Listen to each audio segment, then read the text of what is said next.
He is not here today, but his fabulous Chief of Staff, Ian Ullman, is going to present Senate Joint Resolution number 2.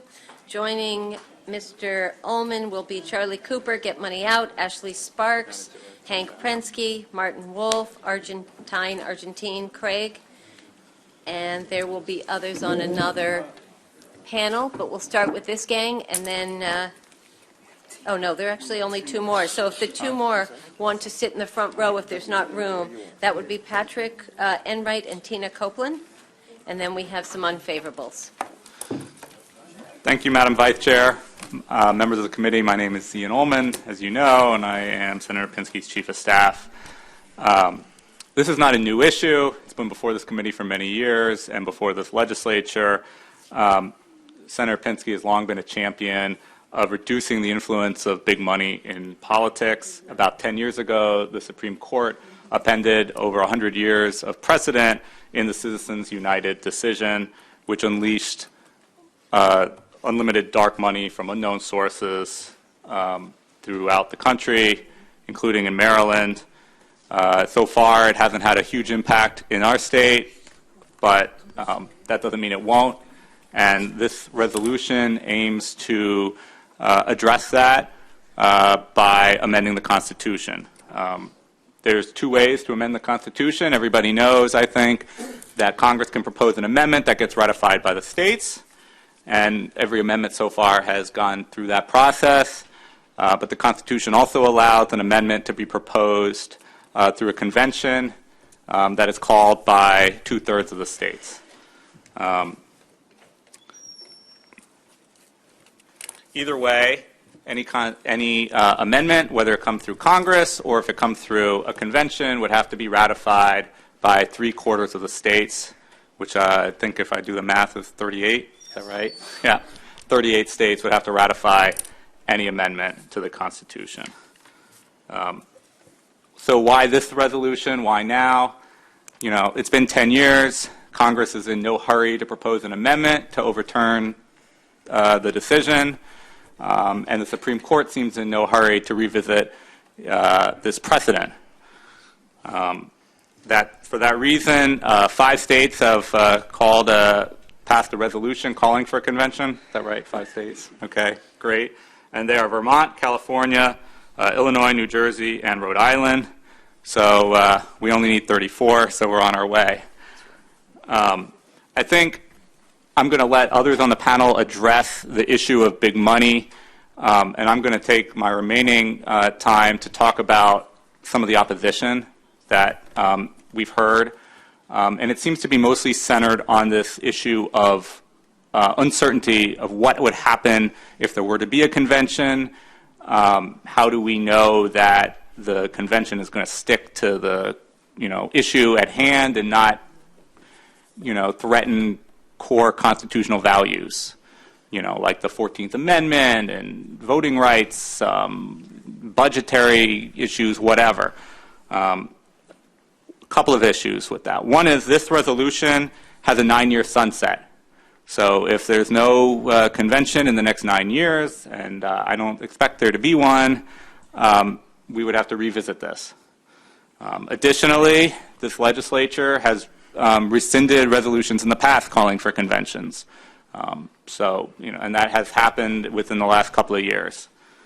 And then if there were to be a convention and the amendment that gets proposed goes off track, we still know that 3/4 of the states would have to ratify any amendment, meaning that 13 states declining to ratify would block the amendment from coming into effect. So these are some of the protections, and they don't rely on Attorney General's opinions.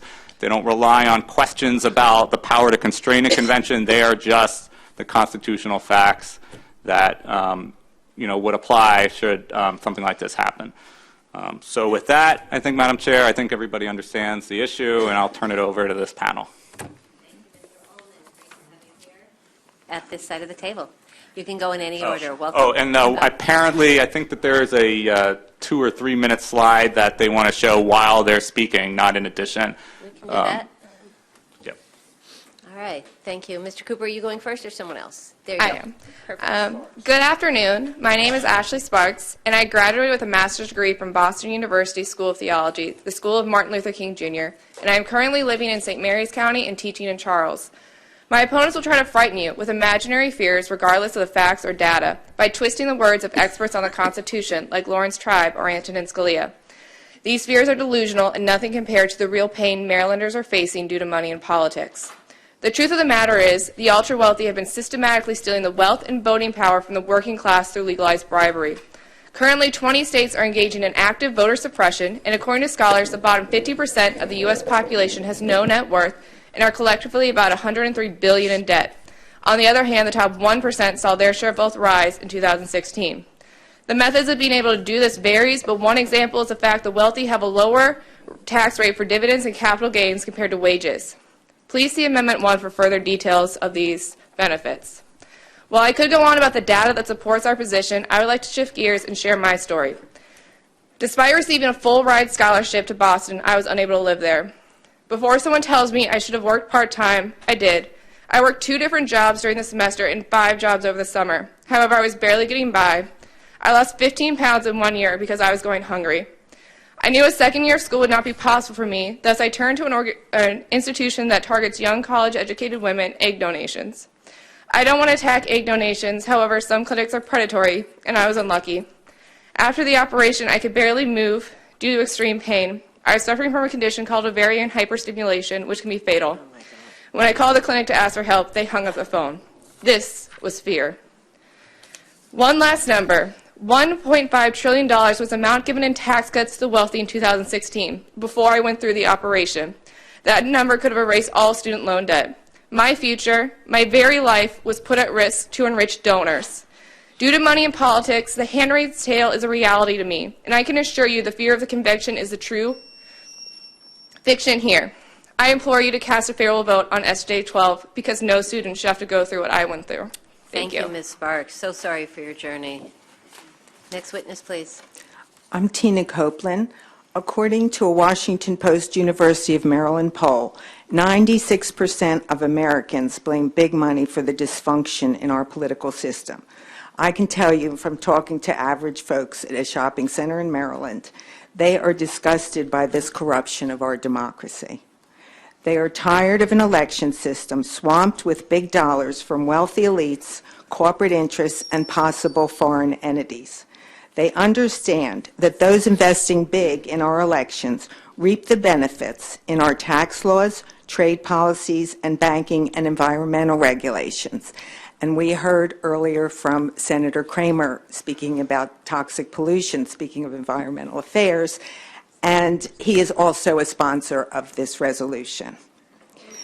Members of Congress spend hours and hours talking to donors who can give them $2,800 at a shot. Meanwhile, the valid concerns of constituents, there's no time to listen to. There's overwhelming agreement that campaign spending should be limited. It's a completely nonpartisan issue. 85% of Democrats and Democratic-leaning independents, along with 71% of Republicans and Republican-leaning independents, want to limit campaign spending, according to a Pew Center report. Whenever the proposal for democracy amendment to reduce the influence of big money has come up on the ballot, the public votes for this major reform. From Montana to Colorado and most recently Massachusetts, voters have come in above 70% in favor of an amendment. Another University of Maryland study showed that 3/4 of those surveyed support a U.S. constitutional amendment to outlaw Citizens United. Again, there is bipartisan agreement, including 66% of Republicans and 85% of Democrats, who all want to restore the promise of American democracy. Thank you very much, Ms. Copeland.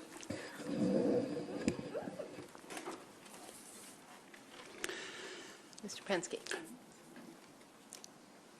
Members of the committee, my name is Hank Prensky. You may ask why a constitutional amendment is the only effective solution. There have been a string of Supreme Court decisions that look like a stretched limo, as they have stretched to reinterpret the First Amendment defining corporations and labor unions as persons and spending of money as free speech, thus overwhelming any mere citizen's ability to run for office, influence policy, or have anything like equal representation alongside big bucks lobbyists and billionaires.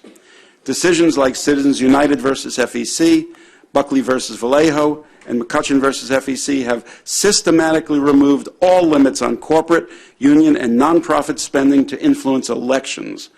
One overturned key provisions of Arizona's public campaign finance laws. One nullified Maryland's own limits on aggregate campaign spending.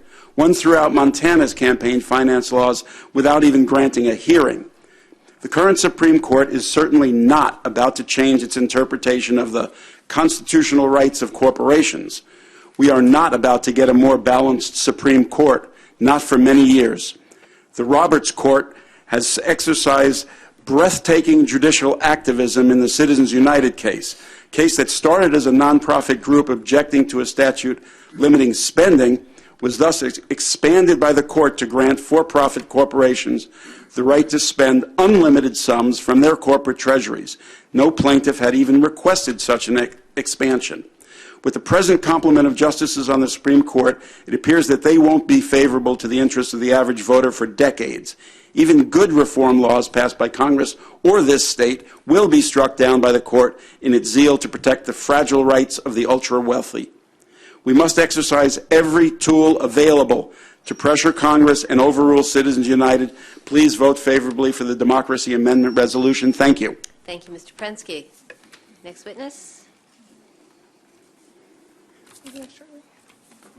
Okay, Mr. Cooper? No? Someone else? Mr. Wolf. Mr. Wolf. That would be me. All right. Vice Chair Kagan, Senators. My name is Marty Wolf. I'm a resident of Silver Spring, Maryland. When I was first thinking of joining GMOM, Get Money Out Maryland, an old friend of mine told me that Article 5 would end up deleting the Bill of Rights or revising the method of ratification of an amendment or even rewriting the entire Constitution. It scared me half to death. So I reconsidered my decision to join. I knew two of the names that I heard that day, and their views surprised me, so I looked them up to see what they actually said. First, I found a video clip of Professor Lawrence Tribe speaking as part of a panel, saying emphatically that he was not opposed to an amendment proposing Article 5 convention. And there was another clip showing Justice Scalia saying it would be, and I quote, reasonable risk to be undergone. To say the least, this was not how their views had been presented to me. So I looked for the most reliable sources I could think of on this subject. And what I found was that the U.S. Department of Justice and the Congressional Research Service and others have concluded that Congress can actually refuse to release a proposed amendment for ratification if it is not consistent with what was originally included in the state's resolutions. The American Bar Association also weighed in, pointing out other safeguards. Then in 2018, the voters of Massachusetts created a blue ribbon commission with 14 members to be appointed by the governor, the attorney general, the secretary of the Commonwealth, the Speaker of the House and Senate President, and its purpose was to consider and recommend potential amendments to the Constitution. And Charlie will talk more about that when it's his turn, and please return a favorable report. Thank you. Thank you, Mr. Wolf. Ms. Craig?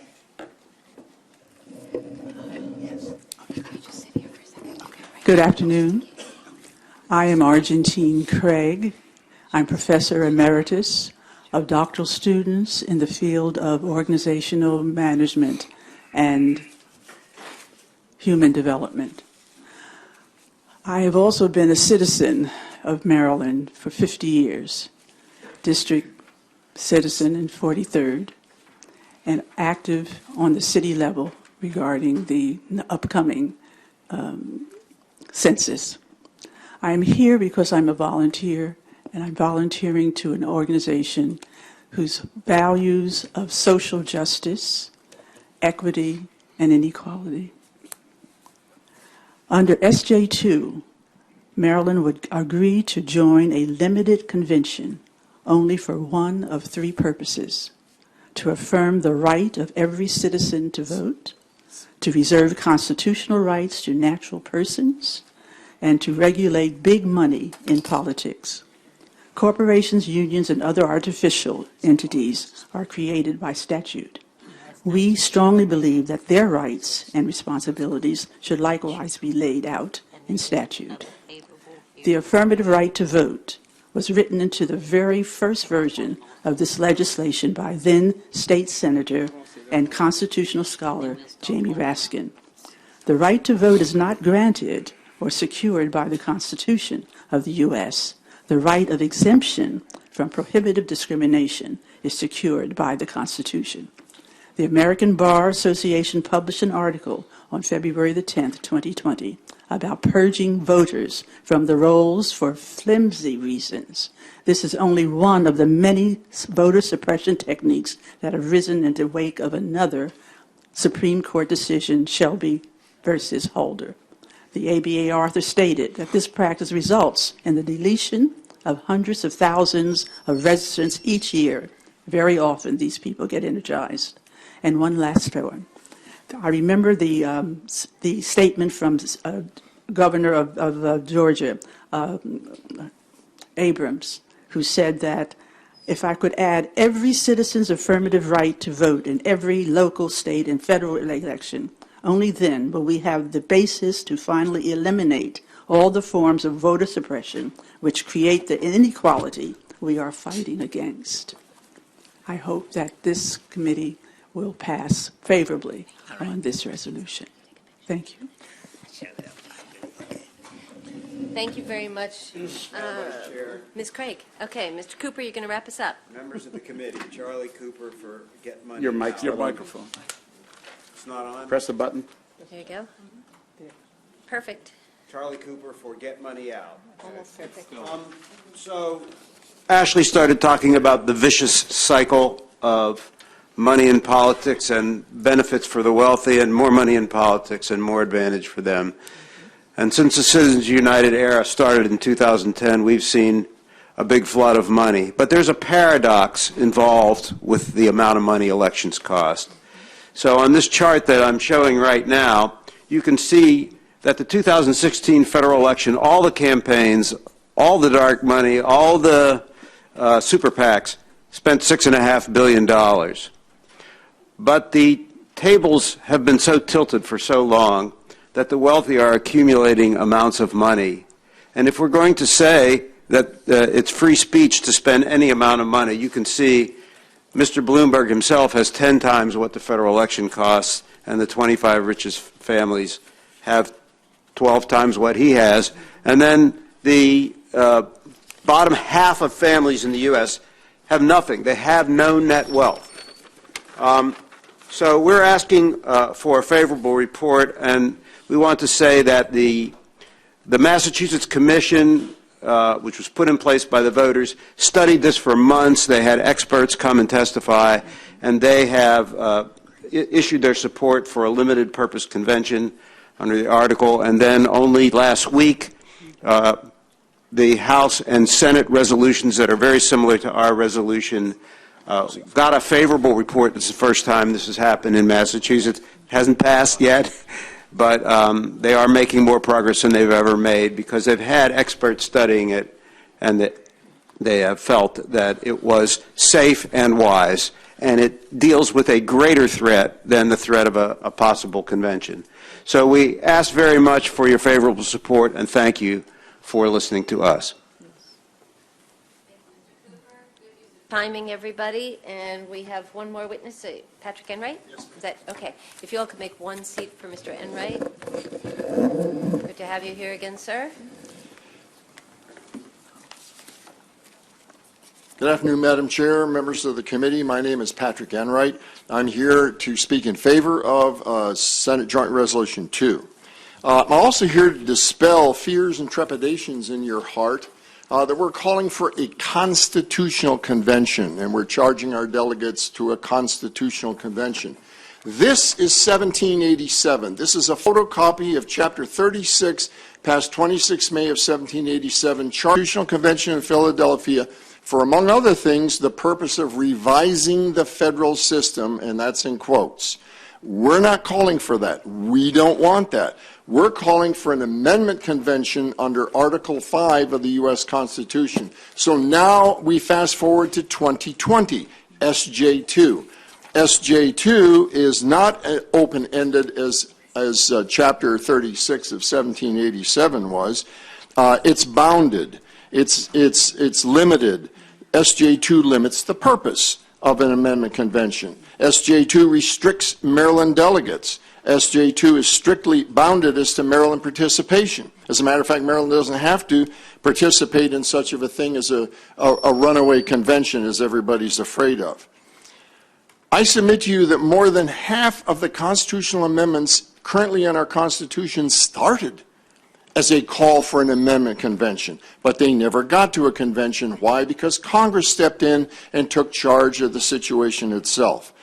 I firmly believe that as the call approaches, in this instance, the 2/3 of the states, I believe that Congress will do exactly the same thing again, and there really won't be a convention. But now, because of inaction, we need to press for a call for an amendment convention to eliminate Citizens United from our system. Thank you, Madam Chair. I yield.